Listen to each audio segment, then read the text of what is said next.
Yes. Yes. Yes. Yeah. Yes. Yes.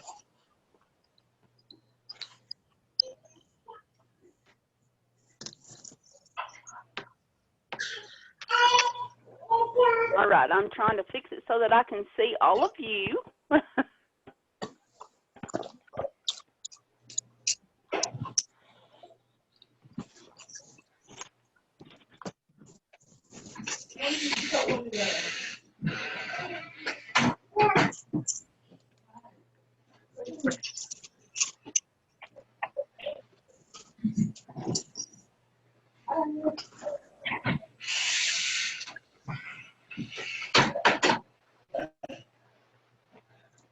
All right, so welcome tonight to Moving is Learning.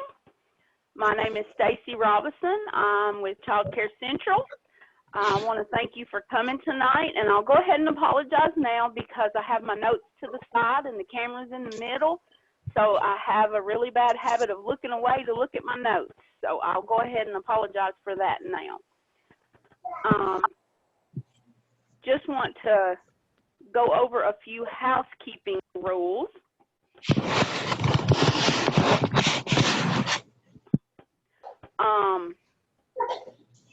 Well, I thought they were in my PowerPoint. Okay, so we have had some concerns, some issues with some participants driving their vehicle while participating in the training, and we need to say that if this happens, if we see that this is happening, we are going to, we will block you from the class. You won't be able to get back in, and it will be also blocked so that you will not be able to receive a certificate for the training as well. We just can't have anything bad happening because people are in their vehicle trying to take these classes. So we do know, I do know that some of you are in the park and that you're outside. I know that. That's why we have a host here with us that is watching for those kind of things for us. The next thing is, if you would please keep your audio muted at all times until you get ready to answer a question or to make a comment. That can be easily done by just pushing your space bar on your keyboard. You don't have to keep finding that mute and unmute. You can just hit the space bar while you talk. And we know that you're maybe having dinner. You may have children in the background, but it gets very, very distracting to other people. Some of you may have it set so that you can see everyone. Sometimes you only have it set so that the person that is talking is actually the person that you view. So some of this gets really distracting. So we ask that you keep your microphone muted until you want to say something. Since our last training, we are saying now that we need to be able to see you. If for some reason you do not have the capability of sharing your video with us so that we can see you, and that was the question I was asked earlier, you do not have to click record. We're the ones that will do that recording, so you don't have to do that, but we do need to see you. If for some reason you don't have a camera and we can't see you, I need you to type that in the chat, and we need to know that you don't have those capabilities. Alicia, you've already done that tonight, and Ms. Beverly, you've been in several of our trainings, and we know that you don't have that capability either. But just please and tonight the host will be Sarita, so you can privately message Sarita or Miss Sabrina Robinson, either one, and let them know why we can't see you. We also ask that you participate. When we ask questions or ask for comments or those kind of things, you still have to participate just like this were a face-to-face class. If we have people that are consistently not commenting, not participating, whether it be through chat or vocally, we can keep you from getting a certificate at the end as well, and we don't want that to happen. So please, please participate in these trainings, because if you're not participating, then it's really not doing us any good to be here. So with that being said, let's get started. The goal of tonight's training is for you to gain an understanding of the importance of engaging children in whole body learning activities. The objectives are, we're going to describe why active play is important. We're going to list, which we won't do that physically with a pen and paper, but we're going to list the components of a child care environment. And I don't know why my PowerPoint keeps advancing. I'm sorry. List the components of a child care environment that promotes the development of active children. We are going to describe the role of child care staff in helping children develop active lifestyles. And then we're going to list some things you can do in your classroom to help children develop physically active behaviors. So the very first thing is activity time. So this is not really easy when we're doing this virtually, but I want us all to look at the picture there. What kind of physical activity do you think would be happening in a center with balloons and cups? Catch the balloon. Physical. How specific do you want it? Walking around the room. Yeah, there we go. Running. Trying to balance. There you go. That's what I'm looking for. So I heard walking around the room. I heard balance. And Carla said gross motor. Gross motor, absolutely. So that's what we're looking for, is crossing that midline. We need those kind of activities with children. And I know in some of our centers, we're not allowed to have balloons. We have to watch that latex allergy and those kind of things, and also make sure that it's age appropriate for the age of the children that you have with the balloons. But the amount of things you can do with just a simple balloon and a paper cup. I have a couple more suggestions. Okay. Carla added jumping, and Maria said whole body exercising and hand-eye coordination. And Latricia said catching balloons. All right, good. I love that. All of you are commenting. That makes training a lot easier for me. And that hand and eye coordination, I'm glad that someone brought that up, because that is very, very important, because this is where we're building that foundation for those children to be able to do that. And why do they need to have hand and eye coordination? So they can be able to, you know, for writing, for reading, for going down skills. Absolutely. I heard reading and writing. Eating. Eating, absolutely. I have been into many centers where there are children there that cannot handle an eating utensil because they don't have that hand-eye coordination that they need. And we got writing and eating. Okay, and that writing is very important as well. If they don't have the grip that they need to be able to hold that pencil and the coordination to make it work on the paper, then they're going to have a difficult time when they start school. And then Maria, she also said coordination for driving one day, first bicycles and cars, and also playing a musical instrument one day maybe. Absolutely, absolutely. I like your thinking. Way later when we get down the line, but you're absolutely right. There are lots of people on the road that drive today that I think need more hand-eye coordination than they already have.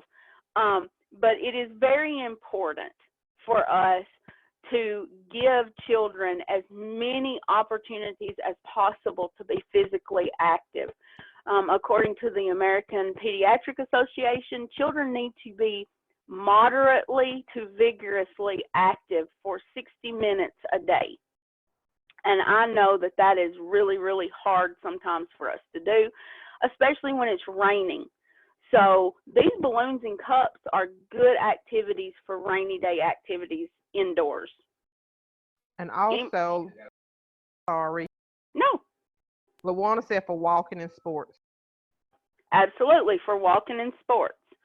Most of you all on here look pretty new to me. I've never seen you in my face-to-face classes, and most of my face-to-face people that I interact with in Huntsville know this about me. I have 5 children and I have 16 grandchildren.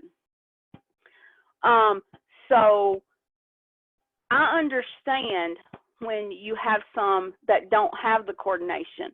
I have a wide range of abilities and disabilities in those 16 grandchildren in my life. We have one 7-year-old granddaughter that has just recently been diagnosed with autism, among some other things. And she has a really, really hard time with hand-eye coordination. She's very clumsy, and it's made it very difficult for her to write. And she is in the 2nd grade this year, and it's really, really becoming an issue for her. So it's important that we give them those things, and they need to be physically active. Any more questions or comments before I move on? No, ma'am. All right.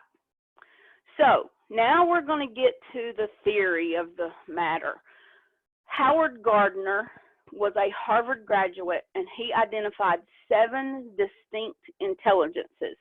Does anybody have any idea about Howard Gardner or these 7 intelligences before I get into that?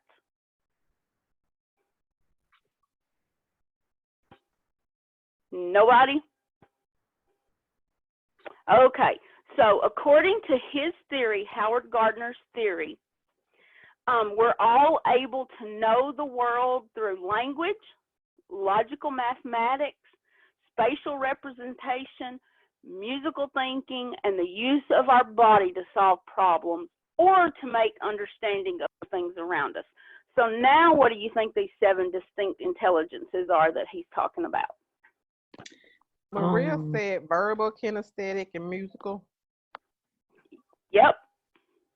Yes, ma'am. The artistic people like to put their hands on stuff. Yes. And some people, like she said, like they have to move, so that's the physical people. Absolutely. Okay. And then, the visual people like to see. And Maria said possibly emotional intelligence is one. And Latricia said sequence order. Yes. Those are all correct. And these are 7 intelligences that he says that we all have. So let's look at some of this. So you all were hitting really, really close. So we want to look at the fact that students learn in ways that are identifiably distinctive. For example, learning the way we're learning tonight may be difficult for some because they're not in a classroom, they're not physically able to see what's going on and see what's happening and touch and be hands-on. For me, that's the best way. I like to do hands-on, I like to see the stuff, I like to touch it, I like to feel it. A lot of times I feel like I couldn't talk if I couldn't move my hands, and y'all will see me all over the place in here tonight because I'm all over the place. I'm just that kind. But there are a broad spectrum of students, and perhaps society as a whole would be better served if disciplines could be presented in a number of ways and learning could be assessed through a variety of means. Yes, Sarita. Oh, I thought you raised your hand. Sorry. How do you get your video to show to somebody else? Is everybody else seeing Amy Green, or how do I need to show my video for everybody else to see? Yes, we can see you. Can you see our PowerPoint? I see the PowerPoint and I see a picture of you. Okay, that's probably all you're going to be able to see because of the mode that you're in. I'm going to let Sarita chat with you and tell you what's going on. if she can, so that we don't disrupt the rest of the class. But as long as you can see the PowerPoint, that's okay. Yes, ma'am. It took me a minute to get everything downloaded in the way it was supposed to be. Okay. Well, if you'll look, you should have a chat at the bottom or the top of your screen, and Sarita will talk to you if you can talk to her. Okay. I saw Okay. her come in a minute ago. Okay. All right. So what Howard Gardner is saying is that we would be better served in our society if we could represent a number of those disciplines, and that we could do it in a lot of different ways. And so I'm going to just talk about those ways. And like I said, I'm going to look to the side a little bit, because that's where I have my notes, so that I make sure I get this right. But first, we have the visual or the spatial children. And this means that it's terms of physical space, what's around you. Architects and sailors, that's the way they see things. It's visual or spatial. They have to see that. They like to draw. They like to do jigsaw puzzles, maybe read maps, do those kind of things. And they can be taught through drawings. How many of you can look at a map and get totally confused for just maybe even for a few minutes, maybe even longer? It definitely takes a few minutes to get my bearings when I'm looking at a map to try to figure out where I'm at. It does for me as well, Kaylee. Is that right, Kaylee? Yes, ma'am, that's correct. All right. So thank you for that comment. It does me as well. I'm not a very visual, spatial kind of person. It takes me a minute to look at those things, especially if you, and I hear my husband talk about these kind of things, wiring diagrams on things. I don't know how they can look at that, and it takes a special kind of person to be an engineer and be able to look at those kind of diagrams and learn that way. I can't do that. That's what my husband does, building buses. He talks about looking at the wire and harnesses for the buses and the paperwork that they give, and it's not even translatable to what they've been taught. So they have to go through this whole process of trying to figure out how to even wire a bus. Right. And there's a special kind of person that can learn that way, because I absolutely could not. So they do drawings and 3D models and things like that, charts and graphs. So that is a visual spatial learner. And then you have the bodily or the kinesthetic learner. So what do you think that is? Bodily or kinesthetic? Somebody mentioned it a little bit earlier. Physical activity. Physical activity. It's like a dancer. The ones that actually learn by physically building or making things. Absolutely. So some examples would be a dancer or a surgeon. A surgeon learns that way. They have a keen sense of body awareness, movement, making things, touching things. They talk through moving their hands and body language. That's kind of me. And you can have several different ones of these. You may have some that stand out more than the other, but there's definitely, you learn in several different of these ways. But the bodily kinesthetic is activities, hands-on, acting out, role play, those kind of things. Then you have musical. Oh, yes, go ahead. And Maria said touching items, moving around while learning. LaWanna said body language. Absolutely. Sensory, children that are sensory, that have to feel things. Absolutely. The third thing is musical. And someone mentioned that earlier, and that we needed that physical activity for them to be able to play a musical instrument later on. All 5 of my children, I had 4 girls and 1 boy, they were all in the band. And they were in the band through high school, concert band, marching band, and y'all, I don't know how you march and remember the music to play and the steps to take. For any of you band kids out there or band parents out there, I don't know how you did it, because there's no way I could never do that. It's kind of like my mother used to say she couldn't walk and chew bubble gum at the same time. Well, that's me. I could not do the marching band, the music, and the keeping up. But there are lots of people that have that sensitivity to rhythm and sound, and they're able to do that. They may even study better with music in the background. There's just some people that are able to do that. I, for one, I decorate cakes, and I know that I like for it to be quiet when I'm doing that. I don't want the music. My husband, on the other hand, would like to have music all the time. He can do anything with music going on in the background, and I think that's where our children get it from. But it's just different for different people. Any questions or comments on the musical? All right.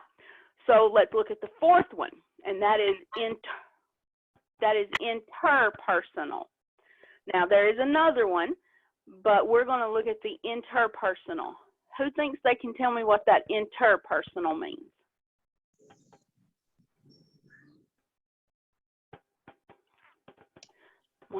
Internally, it's like a thought process. Okay, it is a thought process. Anybody else want to add to that?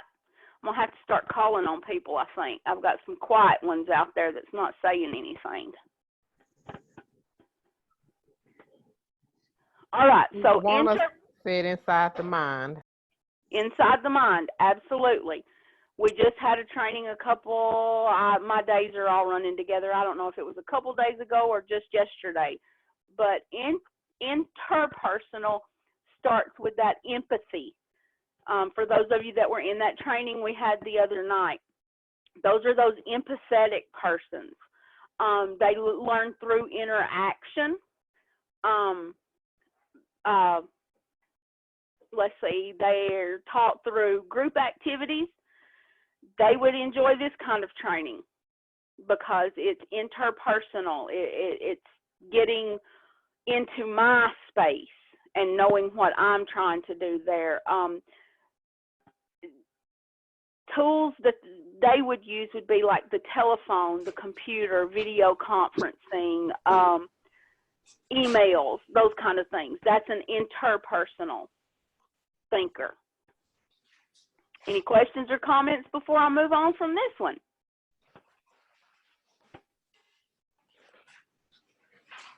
Alicia said social skills.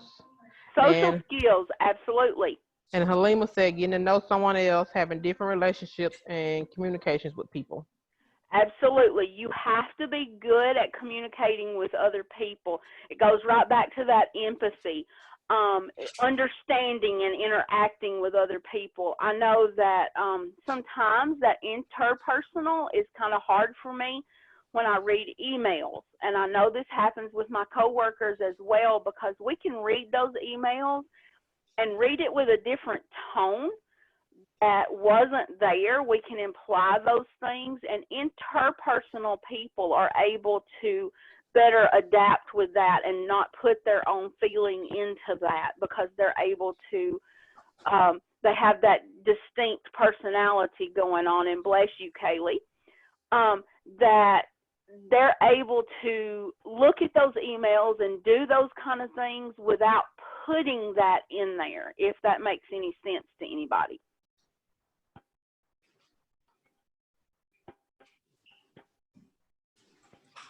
I was kind of pausing. I saw a chat pop up there. Just wanted to give us time to get it in. Okay. All right. So the next one is intrapersonal. What does that intrapersonal mean? Is that more socializing, maybe? Okay, more socializing. It's more like of where you're dealing with other people rather than dealing with something like with yourself. Okay, dealing with other people. Like interacting more. Group learning. Interacting, group learning, absolutely. Y'all are all hitting it really good. So that's understanding your own interests and goals and knowing how to relay that to other people. And Latricia said socialize and working with a partner. Okay, so working with a partner, maybe, but as far as groups, most of the time an intrapersonal person likes to be a loner or shy. They might work with a partner. They're into their own feelings. They know others' feelings, but they're more into theirs. It's kind of like being an introvert. Think of it that way. So you're more in instead of being out there. You're shyer. They tend to tune in with their own inner feelings.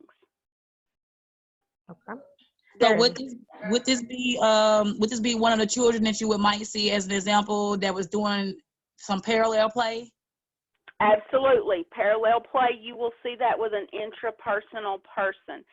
And it's not to say that it's wrong for a child to play alone, but we definitely have to watch to make sure that that's a personality trait and not a developmental delay where they're not interacting with other people at all. There is a difference in that, and we want to make sure that we understand those differences. And Halima says your own thoughts and outlooks are different things. Alicia said self-esteem, open-mindedness, being aware of your own thinking and ability to learn. And so Maria, I think she have a question. So this intrapersonal, the second one you mentioned, has leadership qualities if they can communicate goals to others. Yes, and I'm going to read you straight from my notes. It says that intrapersonal is understanding one's own interests and goals. They tend to shy away from others or only work in partners. They're in tune with their inner feelings. They have wisdom, intuition, and motivation as well as a strong will and confidence and opinions and leadership. So yes, these people are good at leadership. And Tanaya, she said independent. Yes, they are most independent. They like books. They like creative materials, diaries. They like to have privacy. They like to have their own personal time. And I know that with working with this training and coming up with these ideas, I have seen in all of my coworkers at least one of these traits, but you can see the more dominant trait in people that you're with a lot. You're going to have more than one of these traits, but one of them is definitely going to be more dominant. Any more questions or comments before we move on to the next one? No, ma'am. All right, so let's look at the sixth one, and that is linguistic. What do we think that means? Linguistic. That is definitely not me. Maria said verbal skills. Verbal skills, absolutely. Effective verbal communicator, sorry. No, you're good. Effective verbal communicator. I'm an effective verbal communicator. I'm good with that. So y'all are getting there, but just not quite. Knowing the root of things? Say that again, Lindsay. Knowing the root of, like the root of something? Yeah, kind of the root. It's to be able to have auditory skills and you think in words. A linguistic person, I'm good at talking. I can talk for days. I know what I'm talking about when I'm teaching these trainings. It's things that I've studied about. But when I think of linguistic in the way that Howard Gardner is talking about, I think of my son-in-law, and he is a chemist, and he knows how to use those big words and those fancy words and can make meaning from that. And that's what I think of when I think about linguistic. It's somebody that uses those words, they think in words. Does that make sense to everybody or to anybody? We've got some quiet people in here tonight. Maria said expressing themselves through writing. Absolutely. There we go. Express themselves through writing. They like to read. They like to play word games. And I'm talking about difficult word games. They like poetry, making up stories. I just finished my master's degree, and y'all, I'm not linguistic. I don't like writing those papers. I don't like coming up with those stories. And y'all may not can see Saritha, but she is laughing over here because she just finished hers not long ago, and she don't like to write either. I'm throwing you under the bus, Saritha. That's why I said I'm not a real linguistic person. I can talk for days, but it's not an advanced thinking with words and thinking in that literal way that that person does, and being able to do poetry and all. These people can be taught and encouraged just to read books. So, for example, I could just give you a training in writing in a book, and you could read it, and you would totally understand it. No, y'all, I need somebody to talk to me about it and move their hands and get into it. And children need that. They need that movement. And then lastly, the seventh is logically or mathematically. Yes, Saritha. Latricia had come in at poetry, and then Maria, she said, thinking words instead of thinking in pictures, or thinking feelings, sense feelings more than words. Yes, absolutely. That's a great way to describe that. I wish I'd had that in my notes. I'll add it for the next one. But yes, thinking in words instead of pictures. And then we move on into the logical or the mathematical, and this is where they're able to look into patterns and see relationships. They like experiments. They like to solve puzzles. They like to answer questions and riddles. Scientific, mathematical, logical doesn't necessarily mean math and working math problems. Scientific, people that like to do science experiments are logical or mathematical thinkers. They think abstract. I have a little bit of that, but not a lot. Any questions or comments on the logical, mathematical? All right, so let's get into this moving part. So we have talked about each of the ways, and we have talked about visual, spatial. We've talked about body kinesthetic, musical, interpersonal, intrapersonal, and linguistic, where we use our words effectively. But what we want to look at is how do we put all of those things into play for children? How does that happen?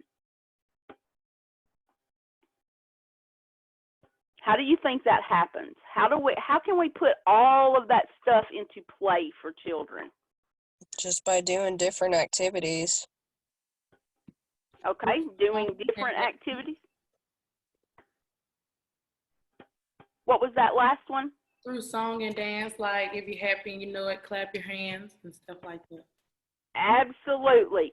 If you're happy and you know it, clap your hands. Those things are pulling out several of those in children. So I'm hoping this video will work. Did somebody have a question or a comment? Yes, hold on. They coming in quickly. Give me one second. Okay, no, go right ahead. Lawana said playtime and dancing. Maria said singing and dancing at the same time. Songs are good ways to memorize information. Latricia said good language development. Carla said dancing. And Lawana said with music. Absolutely.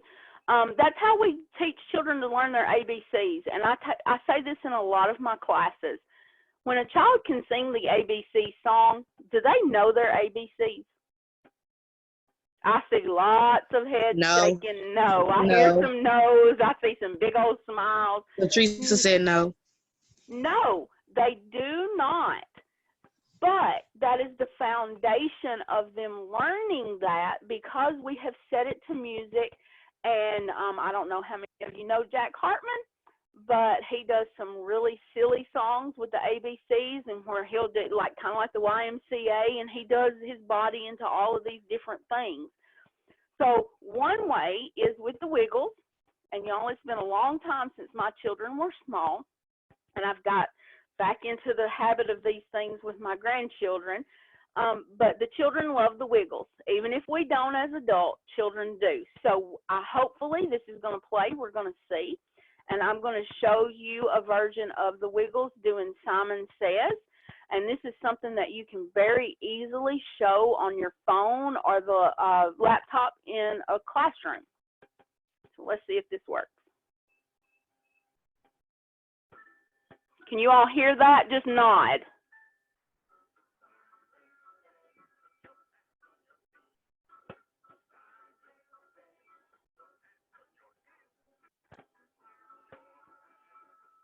Okay, so nobody can hear it. So, okay, so basically what he's saying is Simon Says, put your hands on your cheeks, put your hands on your chin, put your hands on your nose. Oh, I didn't say Simon Says. So it's just the typical Simon Says with the kids. And we will have to work on this and see why it is not working. But that was a really short video anyway, so we will just move right along. I don't know if it helps, but I could barely hear it. It was just like the volume needed to be turned up. Okay, well, let's see. That's the same for me. I could hear just the faint sound. Well, it says it's all the way up. So, technical difficulties, and we've had those before, but I will work on that, and we're just going to move right along, I think. Okay. So, creative movement and is an ideal way to help young children develop critical thinking and problem-solving skills, and that's what we just did with creative movement, where we're telling them Simon Says, and then we name a body part or what we want them to do, and then we're trying to trick them and don't say Simon Says and see. So when presented with a movement, ideas or problems that can be solved with a movement response, many children create movement spontaneously. They automatically are going to do this, especially when they hear head, shoulders, knees, and toes. They're going to try to do it. And with Simon Says, they're going to, especially the younger children, they're going to do what you say, whether you say Simon Says or not. But this is allowing children to go through this thinking process when they're given a problem to solve. And the more times we share this with them, the more we're helping them to learn how to problem solve. So movement provides a cognitive loop between the idea, the problem, or the intent and the outcome. Any questions? Any comments? Can you share with me anything that, have any of you ever played Simon Says with your children in your class settings? Yes. Yes, we have a song, Simon Says, and it's a really upbeat song, and the kids will dance along to it. Okay. It's by Jennifer Daniels, Emily. Isn't that her name? I think so, yes. I just couldn't remember it. Okay. And do you find that a lot of times the children do what they're not supposed to do? Yes, definitely, because it's like headbanging. They start to catch on to it. Absolutely. That's what I was looking for, Emily. After a couple of times, they start to catch on to it. And that's that loop between the idea, the problem, or the outcome and the solution. That's what we're teaching them to do. We're teaching them, okay, I'm doing this, and I'm doing this head, shoulders, knees, and toes, but I've got to think about it. One thing that we do in one of our trainings is we have a 6-hour training that we do, basics in childcare. And I love when we get to the head, shoulders, knees, and toes, and we make them get up and do that. But we use the Learning Station version of that. And if you all have never heard that, they do a different, it's elbows, and I've been doing this for 5 years, and I can't even remember. It's neck, elbows, hips, and feet, And it's really amazing to me to watch the adults. They're like, oh, I didn't know that. And then you have to think about that loop. you're thinking about it, and that it's with a physical activity. So moving for children is learning. And if we could just get parents to understand that they don't have to bring home a piece of paper. We can play all day, and they have learned so many things just by playing and moving.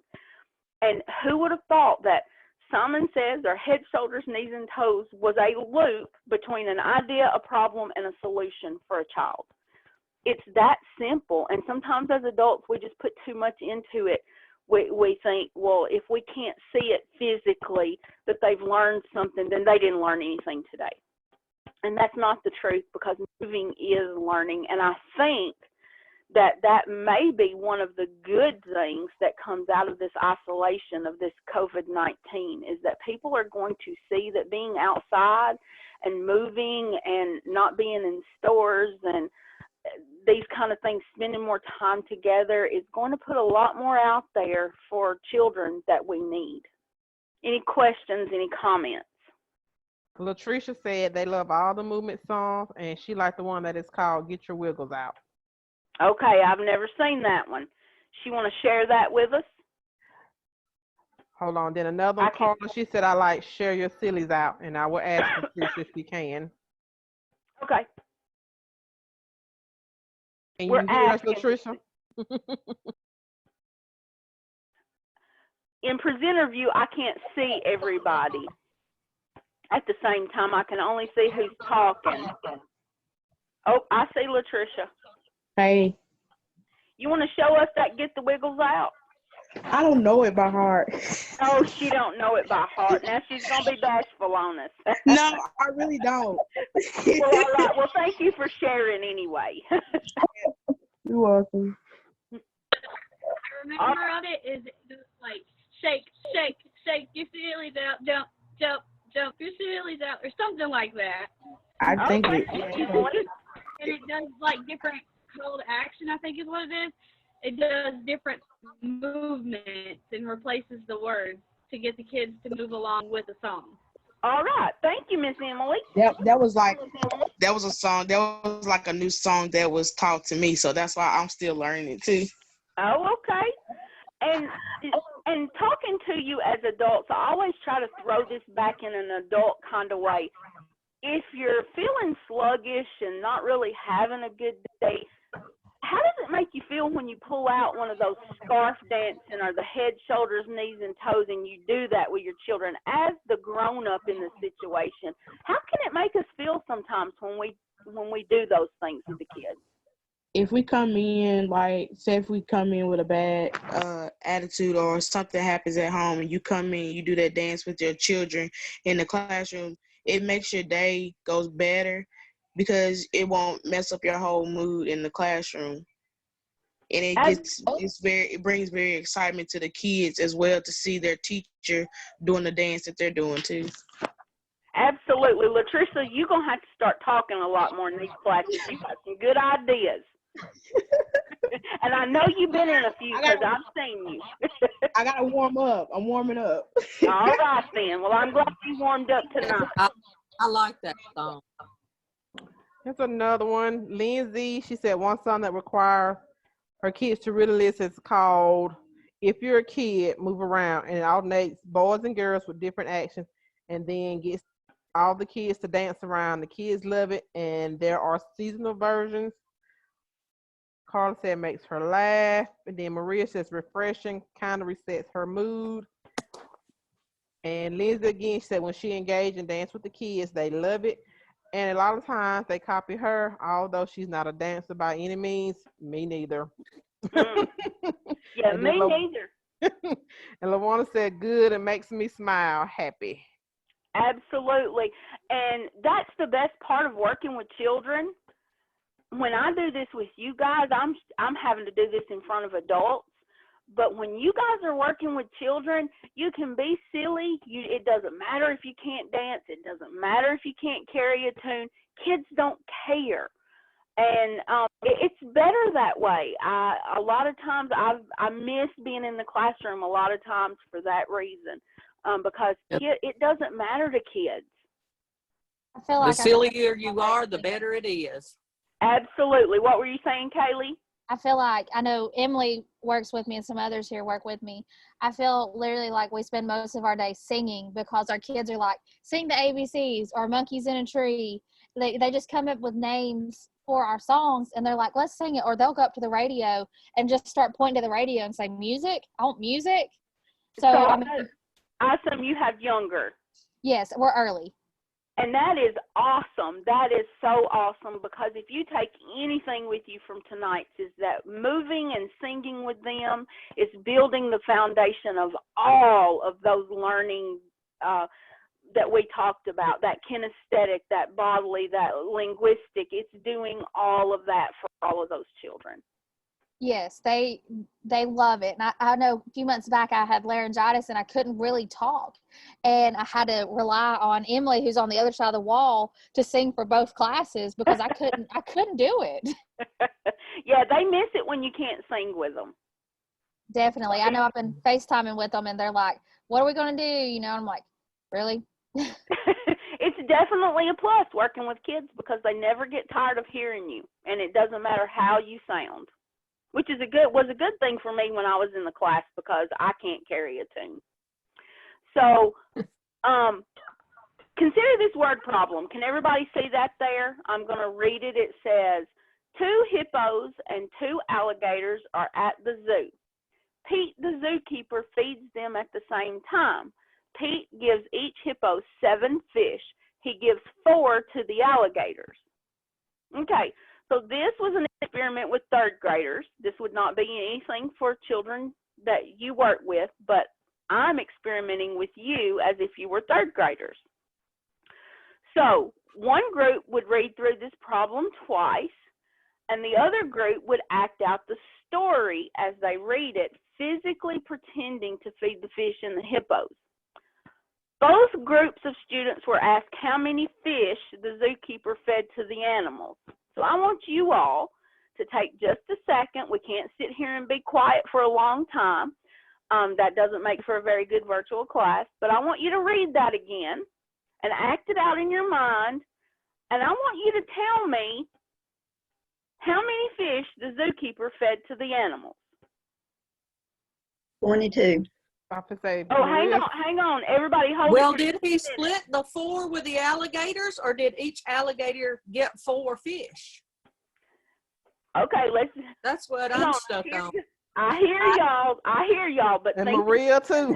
Think this in your head, okay? Give us just a second, and then we're going to get all the questions. How many fish did the zookeeper feed to the animals? Carla says she can't do math. She doesn't have 18. to. She can act it out. Act it out in her head. Do you want to answer? All right, y'all start giving me some answers, but keep in mind, y'all talk over each other. So give us a second in between answers. 18. 18. Maria said 22. Alicia said 22. Luana said 18. But I think it's 18 according to what they said. Yeah, I have to say Amy's thinking like Maria. Maria and Amy are thinking alike if they split the alligator. I see Miss Carla up there still reading. I see her moving her lips reading it. Now she's laughing. Miss Carla's having issues with her microphone. She wants you to explain. Okay, I am going to explain. it. I just want everybody to have an opportunity to say what they're thinking. I have a question. Okay. How do we know that he gave the alligators fish? Okay. See? Y'all are thinking like third graders. So here it is, and I'm just going to read you the solution of this experiment. So forgive me for looking to the side for a second, but kids who acted out the story did better on this problem according to the research. The kids who read the problem often got 11 as a solution. They had missed the word each in the problem. Y'all can all still see the problem, right? So the children that read the problem had missed the word each. But because the kids that were acting it out had to physically mime giving a hippo 7 fish, before moving on, the difference was ingrained in their head. So what was important was matching the words with the specific action that led to the learning. And after they all acted it out, they actually could do it in their head and get some of the same benefits. So what's the answer?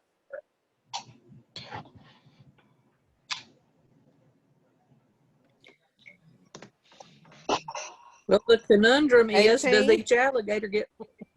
Is it 28? But it doesn't say he gives each alligator 4. He gave 4 to the alligator. So 18. And so he Leave it gave just as it 7 is. fish to each hippo. So he gave 14 to the hippos, and then he gave 4 to the alligators.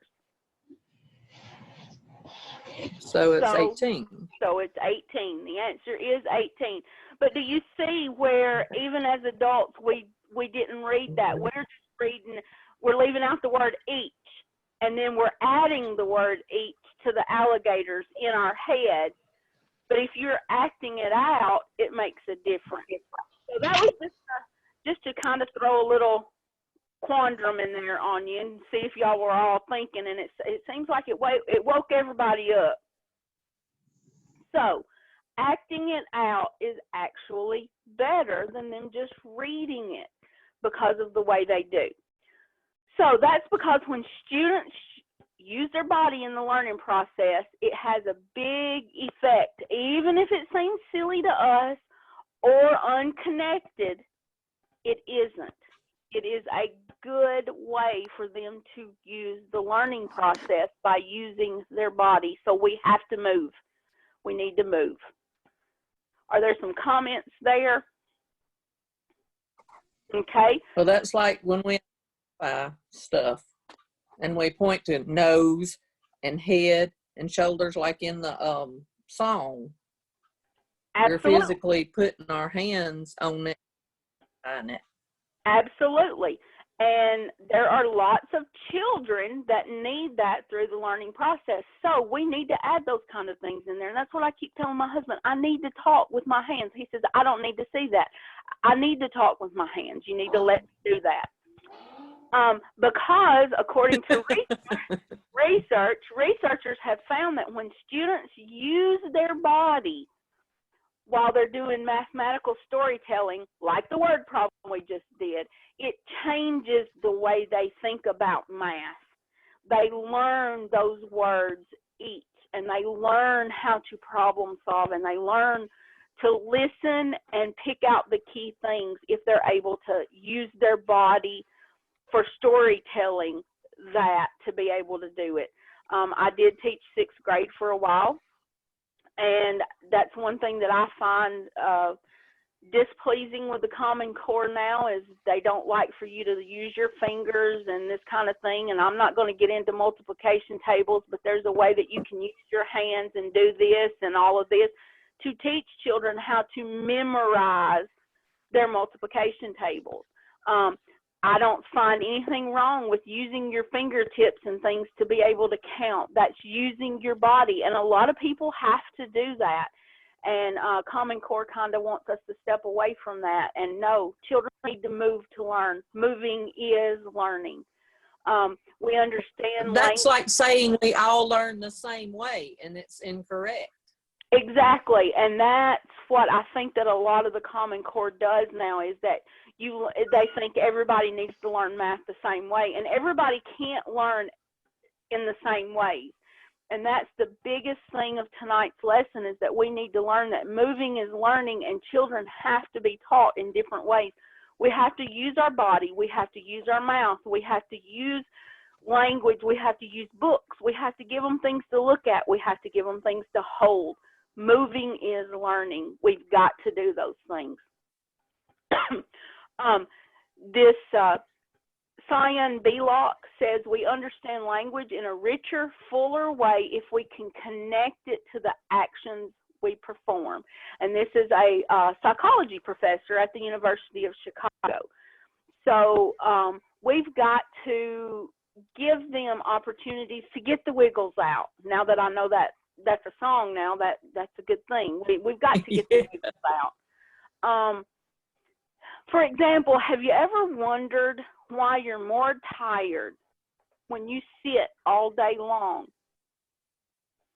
Now that we're on this isolation and we're all quarantined and we're sitting behind our desks, Aretha, and making PowerPoint after PowerPoint, do you feel like you're more tired now than you were when you were at the office and going out and us at the office, but you all and I'm not certain how many of you are closed, but if you're closed and you're having to sit at home now to do things, have you ever thought about why do I feel more tired when I'm just sitting down as to when I'm outside and doing things? Have you ever wondered about that? Does anybody know why that's happening? Sometimes I take the computer outside.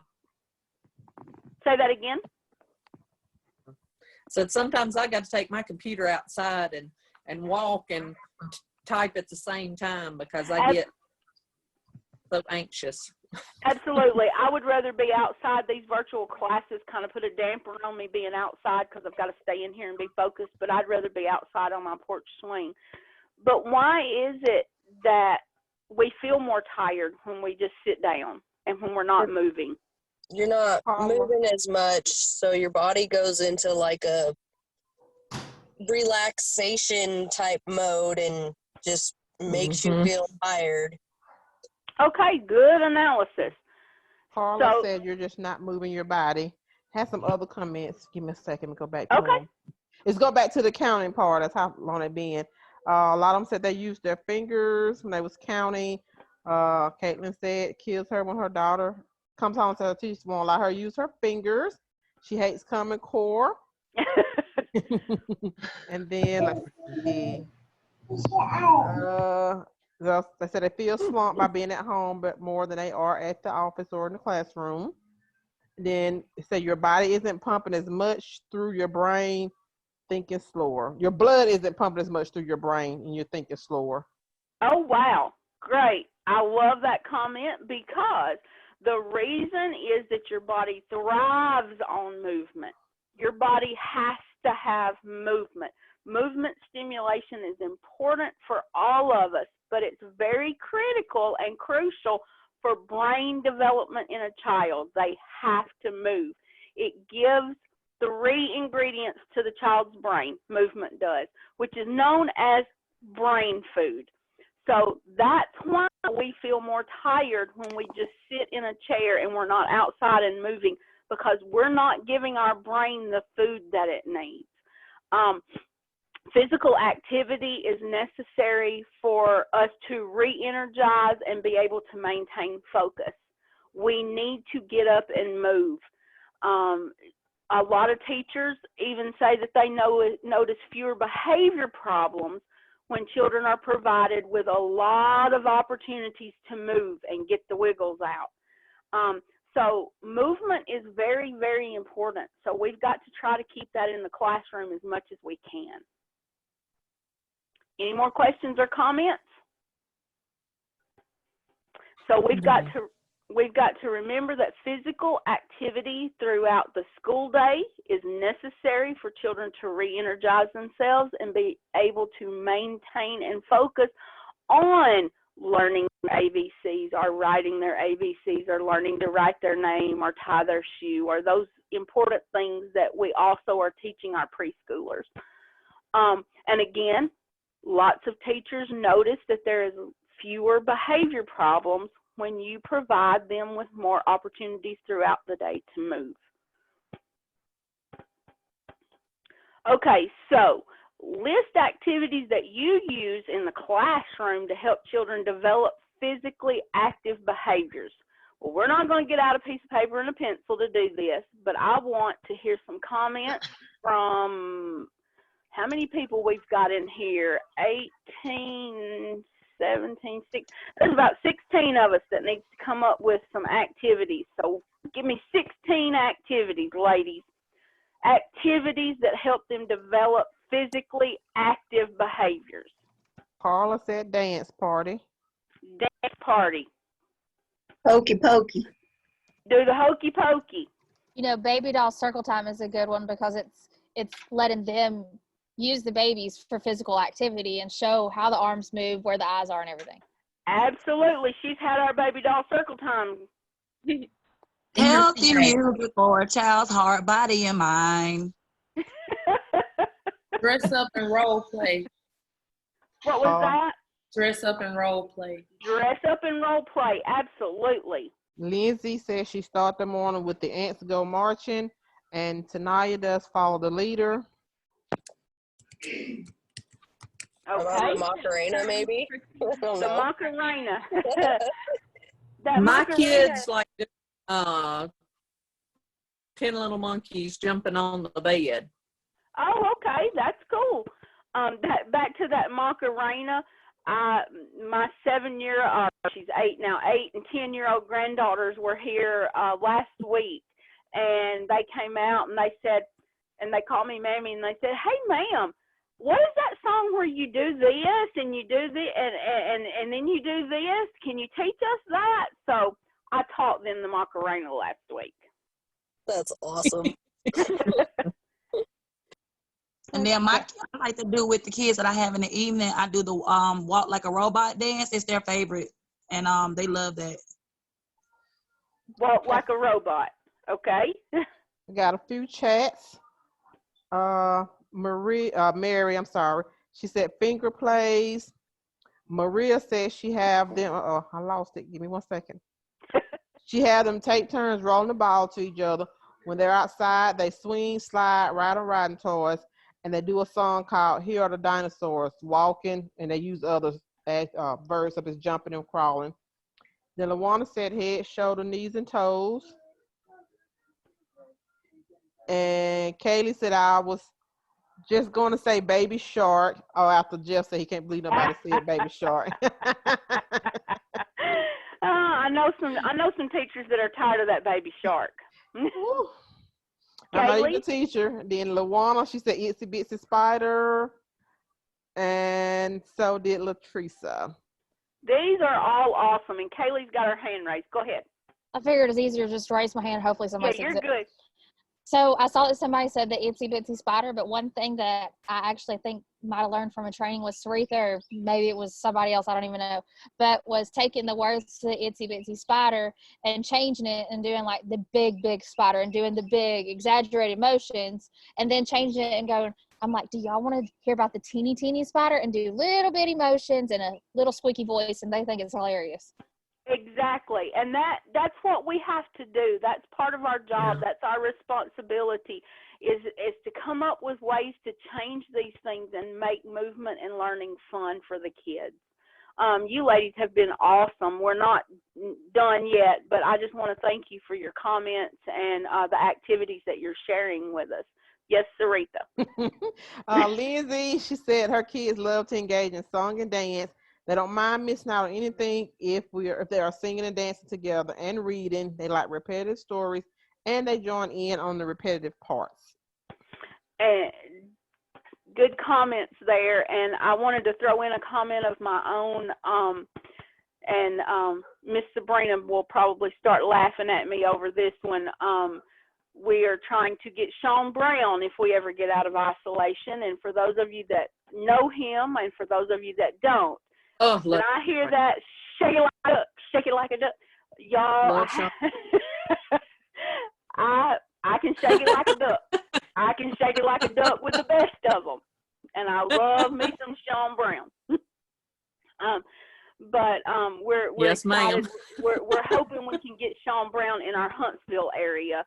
And I'm going to be like a kid at Christmas because I like me some shake it like a duck. But movement is important for all of us, but especially the children. So our next slide says act it out. And because you have done so well with your comments with me, I'm not going to make anyone do any of this acting out. But if any of you have something that you would like to share with us, now would be the opportunity to do that. I know Latresa says she don't remember hers, so we're not going to put her on the spot again. But if there's anybody else that has something that may be new that you can share. Carla, is sharing something. I don't know if you all can see her or not, but she's clapping and she's waving her hands, but she's not able to chat with us. So I'm loving it. And if you could type to Sarita, if there's words to that, Sarita could tell us the word. I could put Sarita on the spot and make her act it out and say it. I'm not going to do that, Sarita, I promise. But I'm going to talk. She's doing this. Am I doing that right, Miss Carla?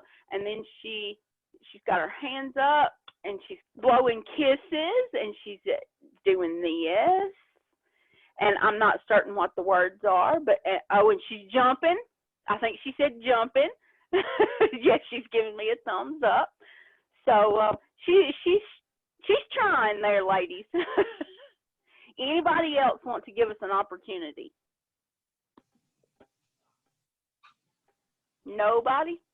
I mean, it's not necessarily an opportunity, but just when you're singing your songs and doing everything, just be over exaggerated and make sure you always have a smile on, because even if you're not feeling it, the smile is going to make the kids believe that you're faking it through, that you got good suggestion. Smile and act silly and do all of that, and the kids will never know, especially if it's something new, if it's right or not. Nice suggestion, Kaylee. And I was going to say, make sure you're doing it with them, because I know some of us can get a little comfortable and just standing in front of the children while they're doing their activity, but they're more engaged when you're interacting with them while they're doing it. Absolutely, Lakeisha. I like that. I'm glad that you brought that up. We do sometimes get a little set in our ways. We just kind of sit at the side and we don't do those activities with the children. We need to be moving with the children.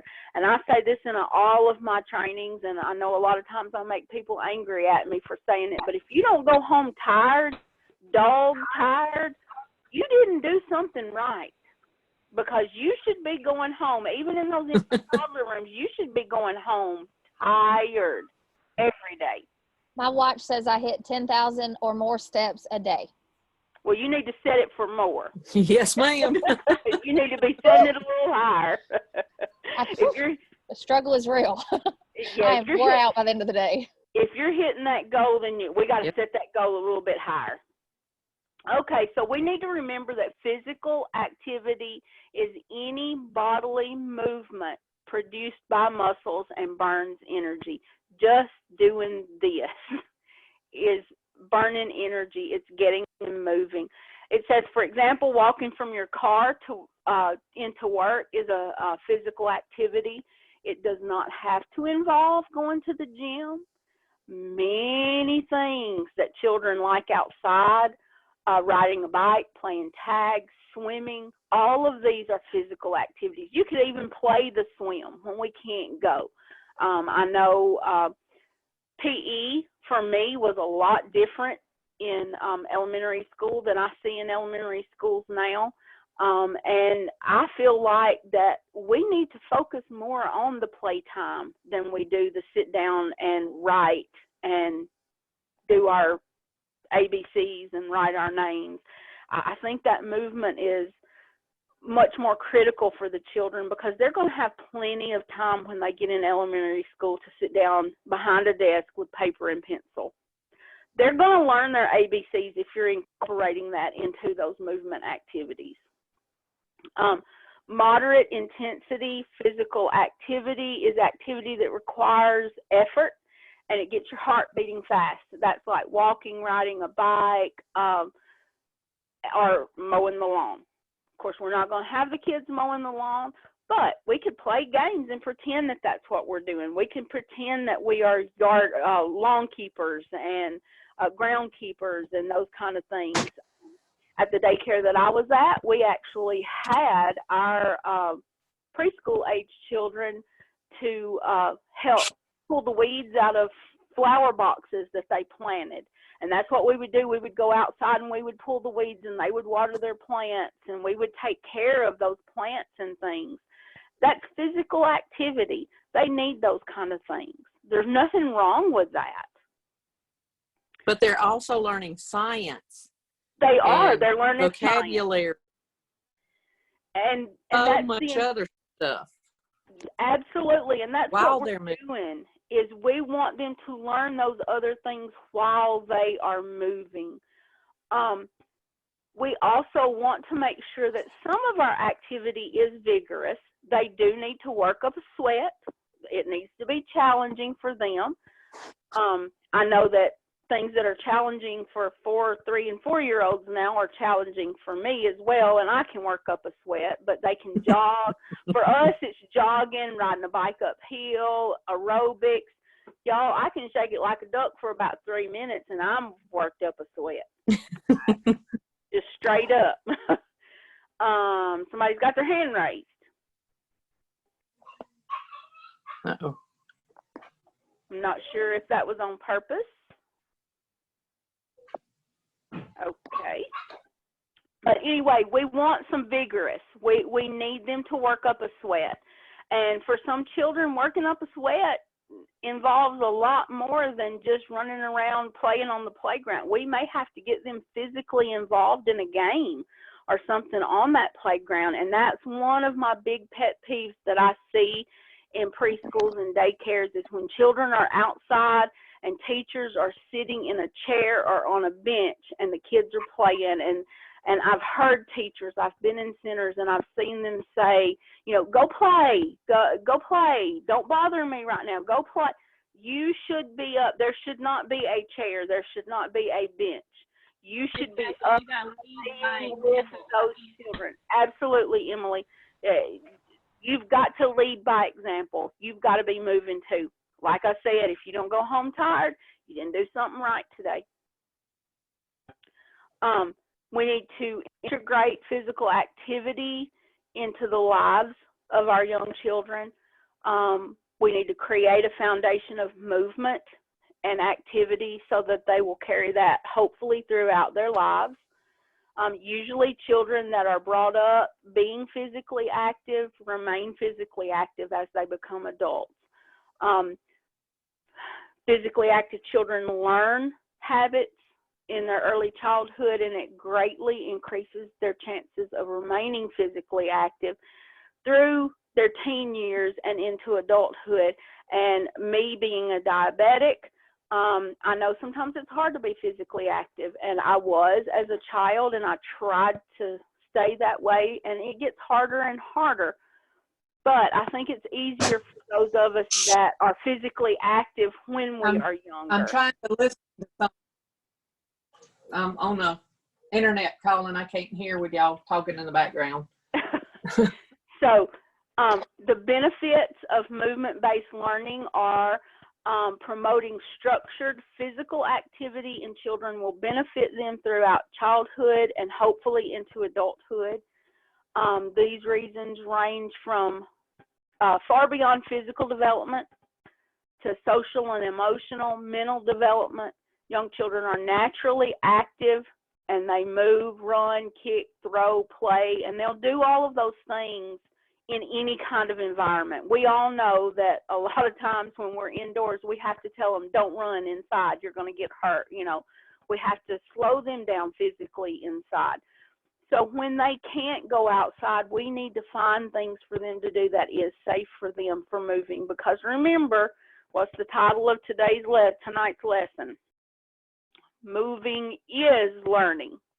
So for us to tell them to be still, sit down, don't do that, that's not in their nature. They're supposed to be moving and learning. However, children today are faced with a variety of challenges that reduce their natural attitude towards movement and physical activity. And some of these things are this. When you enter a daycare at a young age, that daycare may not have an emphasis on physical activity. So, and y'all, I see it. There are daycares and preschools out there that they don't have that emphasis on that physical activity. The next thing that is a challenge for our children today are the increased use of technology. It replaces physical activity. It leaves less time for them to do movement. I know in school, when they get into school, they have less than an hour of PE or physical education when they get in school. It's not outside and doing things the way it was when I was a child. And technology is not a bad thing. Yes, children need to learn how to use computers and to do those kind of things because of the world we're in. However, it does not need to replace the physical activity. We also have classrooms that focus on mental activity rather than physical activity, starting as early as preschool in order to prepare them to meet those curriculum requirements and standardized tests. We see that a lot of times our curriculum does not allow for children to be able to be physically active like they should, and that even happens in preschools and daycares. We also have single parent homes or parents with work, both work outside of the home, and it leaves them with very little time for daily activity with their children. So you know the children I'm talking about. We've all had those children that come as soon as we open and they're there till we close. And so the only physical activity they're getting is through us during the day at daycare or preschool. And if we're one of those daycares or preschools that focus on writing and paperwork and those kind of things, those children are getting left behind. Yes, academics is very important, but keeping our physical, our body, our brain physically ready, we've got to do that as well. And the next thing is scarf dance. And I am sorry to say that I'm not going to be able to show these 4 videos because it did not work before, so you're not going to be able to hear them. But this is, I never thought that I would enjoy this kind of thing, but children love this. And I'm actually going to click on this first one, and I'm going to see if you can actually see the children, because I really would like for you to see how engaged these children are with just a scarf and some music. So I'm going to try to play this first one.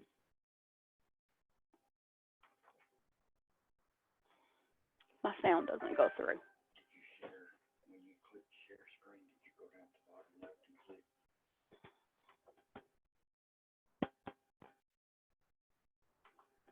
I can't do it now.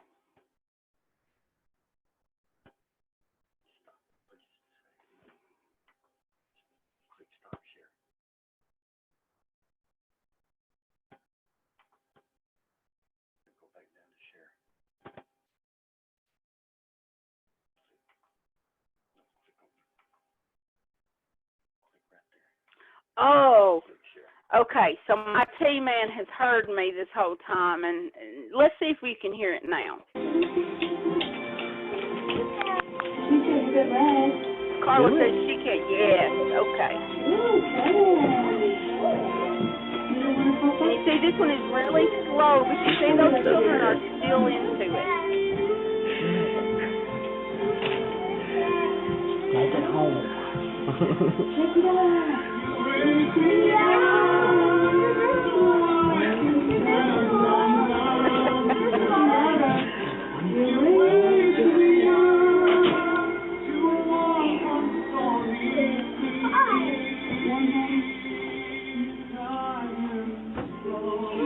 And I'm going to move on to the next one. Let me pause this one.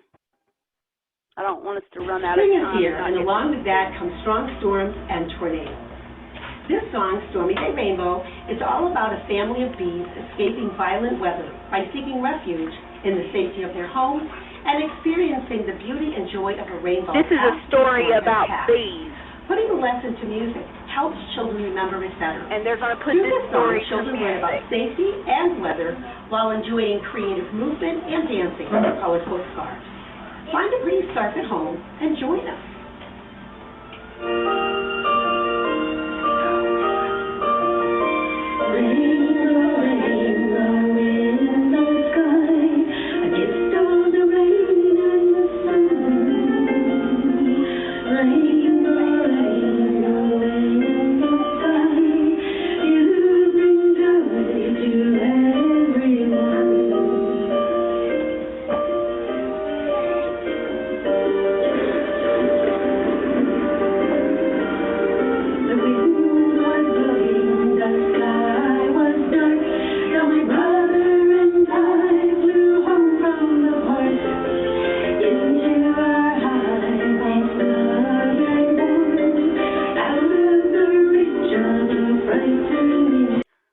this person was actually telling a story about bumblebees, and the children were using the scarves to help with the story. And this last one is Rain on the Grass. It's story time, and it's actually the last video on the screen here. But I like these two girls telling their stories with the scarves. And these are all found on YouTube. This is a really nice scarf rhyme to do, and we learned this one from Anne, who vlogs at So Tomorrow. So thanks, Anne, for teaching us this. There we go. All right. Rain on the grass, rain on the trees, rain on the roof, but not on me.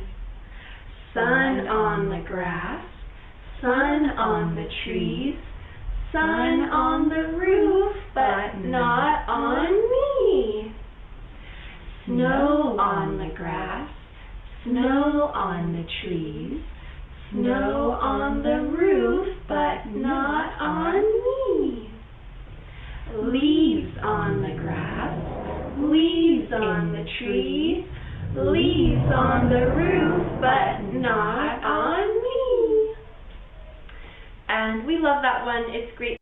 Okay, so what was happening in that with the rain on the grass? Y'all tell me some things that were happening there besides the movement. The scarf was a representation of the rain and the sun and everything. Okay, so we're role playing with the scarves. What else are we doing? Singing. We have the singing going on. What did you notice about? They said rain, they said snow, they said leaves. What was happening there? The seasons. Absolutely. We're teaching about the seasons through play to the children with the scarves.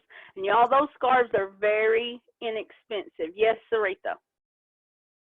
Maria, she said the teacher was smiling, repeating that rhyme with a repetitive phrase, not on me. Alicia said seasons. Latricia said rhythm and seasons. Lawana, learning tree. Ruth on me. And Carla also said seasons. Absolutely. Those are really, really good answers. And you see, and it's all about movement. And they're going to remember those things because they're going to get those scarves out and they're going to want to play those things, and they're going to remember the rain on the grass and the rain on the trees and the rain on the roof, but not on me. And then you can use that as a learning opportunity. If we didn't have a scarf to keep the rain off of us, what could we use to keep the rain off of us? And there's so many different things that you could use to teach the children with simple singing with scarves. And if you don't have the scarves, you can go to Walmart and you can buy what I call do-rags. I used to ride motorcycles, and we kept our do-rags on our heads, and they love those just as much as a scarf. Any questions or comments before we leave our scarf dancing? We actually, in my classroom, have the scarves, and I never really even thought to use them like that. I know that sounds so terrible of me, but now I have an idea. No, and I'm glad. That makes me feel really good about my training. And you can actually go to YouTube now that you have lots of time at home. If you're not in the classroom right now, go to YouTube and just put scarf dances. That's how I found these. And kids love it, and it's a learning opportunity, and you don't just send them to the center and let them play with the scarves. You do this as a whole class experiment. I mean, it's whole group time, and we're learning something. And those scarves you can order from Oriental Trading, and you get like a bundle, I think, of 12 for just a few dollars.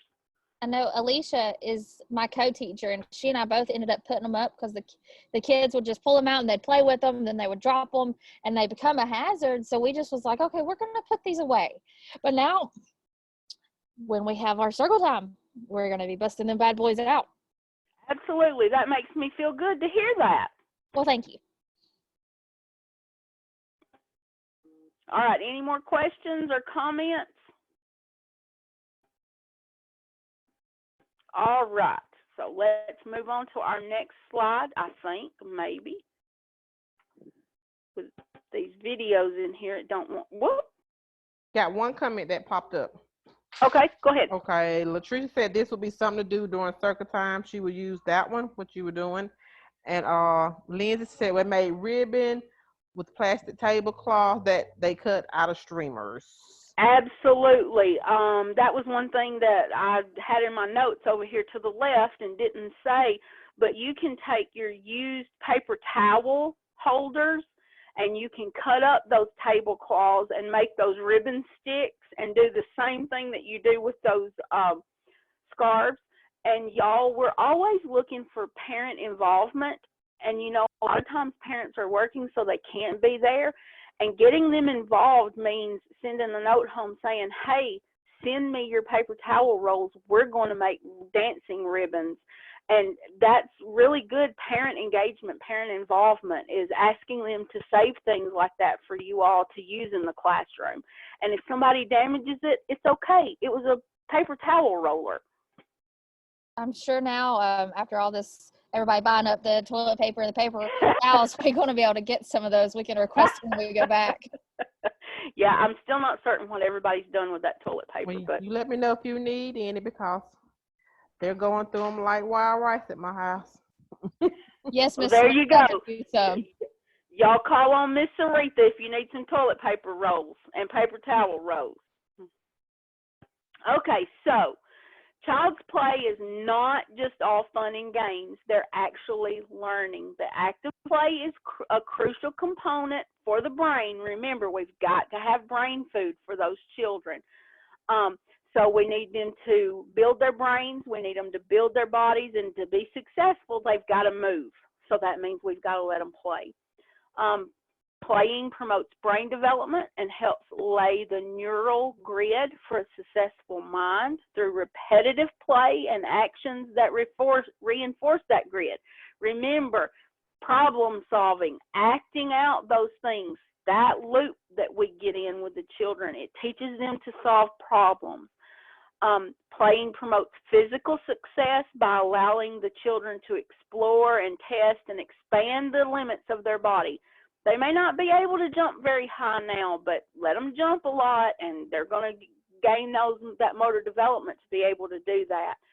And playing also promotes social, intellectual, and oral skills by allowing the children to interact with other people and their environment. And we need all of those things. We've got to have that foundation for the children. Any questions? Any comments?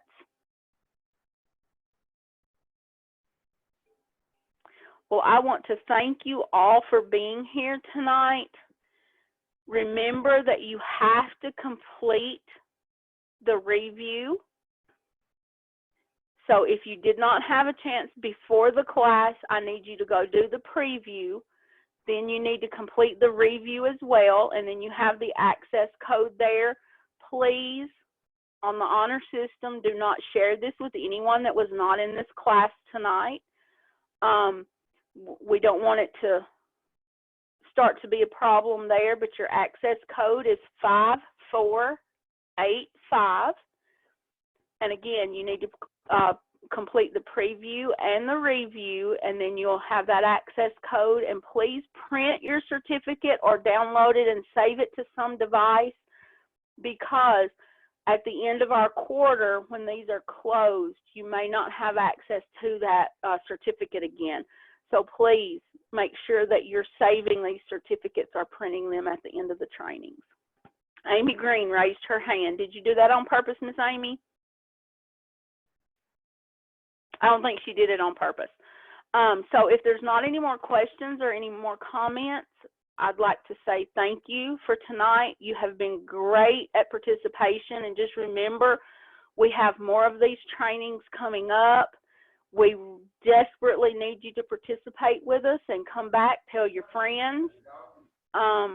All you have to do is just what we did tonight, just interact with us. I'm not certain, Sarita, do you know the date of the next training, please? It's Tuesday from 6 to 8. I don't know the exact date, the 7th. And then there's one on Wednesday from 12 to 1:30. That's all we have scheduled right now. Oh. So I believe Stacy had said have went out. Yeah. So yes, we have a training I Tuesday. want to say thank you for that 12 to 1:30 training. That's perfect for me because it's right at my kids' nap time. Okay, yes, we're gonna do better at schedule since we know it has been extended a little bit. So Monday we're gonna be doing our schedule for the rest of the week and a couple of weeks on in. But Tuesday and Wednesday are already scheduled, 6 to 8 Tuesday and 12 to 1:30 on Wednesday. Thank you, Sarita.